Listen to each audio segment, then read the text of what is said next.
Halo Sobat Daily Prime, kembali lagi bersama saya Aska Hitami di segmen Daily Travel.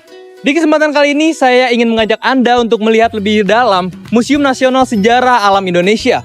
Penasaran lebih lanjutnya? Yuk ikuti perjalanan saya lebih lanjut.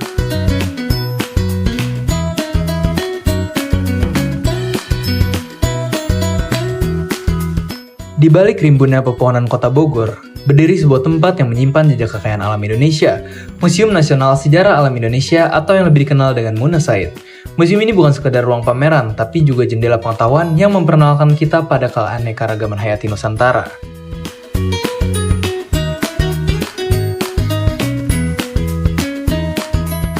Museum ini dulunya bernama Etnobotani dan diresmikan oleh Profesor Dr. Baharudin Yusuf Habibie pada tanggal 18 Mei tahun 1982.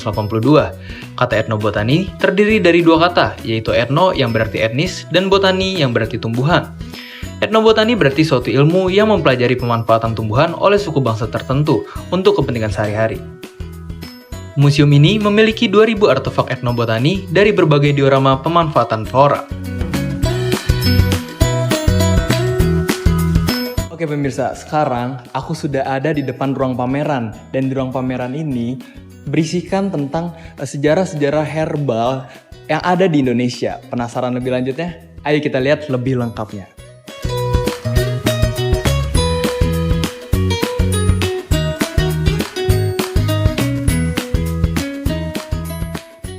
Museum Etnobotani menyimpan berbagai macam tanaman dari penjuru Nusantara serta budayanya, dengan tujuan museum untuk melestarikan flora dan budaya Indonesia yang beragam serta sebagai sarana informasi sekitar ruang lingkup Etnobotani. Gagasan mendirikan museum ini pertama kali dicetuskan pada tahun 1962 oleh Profesor Sarwono Prawiroharjo yang pada saat itu adalah Ketua LIPI. Setelah melalui proses yang panjang, akhirnya Museum Etnobotani Indonesia atau yang disingkat MEI dapat terwujud dan diresmikan pada tanggal 18 Mei tahun 1982. Kini Munasain menyimpan sekitar 2000 artefak dari berbagai daerah di Indonesia, berbagai macam koleksi mulai dari rempah-rempah, jenis kayu dan pemanfaatan yang ada di Indonesia, hingga sejarah perkembangan manusia ditampilkan dalam kaca pamer dan ada pula koleksi yang dibiarkan terbuka. Kalau tadi kita melihat sejarah herbal di Indonesia, sekarang kita berada di Galeri Manusia dan Lingkungan. Penasaran lebih lanjutnya? Yuk kita lihat dalamnya seperti apa. Awal peradaban manusia jutaan yang lalu juga dipamerkan di Munasain. Sebagai satu-satunya makhluk yang tidak pernah meninggalkan rumah ekologisnya, manusia berkembang dari leluhur yang hidup sekitar 2 juta tahun lalu hingga akhirnya tumbuh dan menyebar ke seluruh daratan. Hunian gua dan ceruk menjadi titik awal dari sejarah peradaban manusia. Pecahan tulang vertebrata seperti dari jenis Cervidae, Macaca, dan Suidae menjadi bukti kehidupan manusia purba dalam upaya mereka mencari makanan. Penemuan api, kapak genggam, serta alat bertani sederhana seperti cangkul dan bakul menjadi penanda penting dalam proses pembelajaran manusia terhadap lingkungan sekitarnya.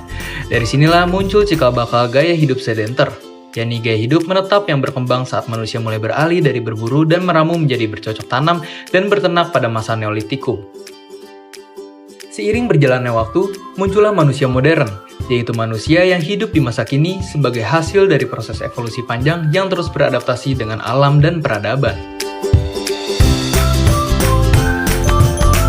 Oke pemirsa, sekarang di sebelah saya ada kincir angin. Kincir angin ini digunakan untuk mengusir hama burung. Cara menggerakkannya menggunakan angin sehingga mengeluarkan bunyi-bunyi yang dikeluarkan dari bambu-bambu yang ada di atas ini.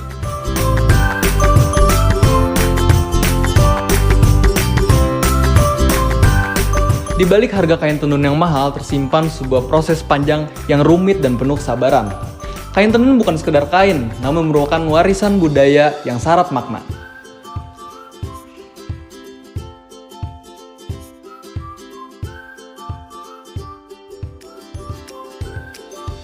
Oke pemirsa, tak terasa kita sudah menjelajahi seluruh isi dalam Museum Munasain.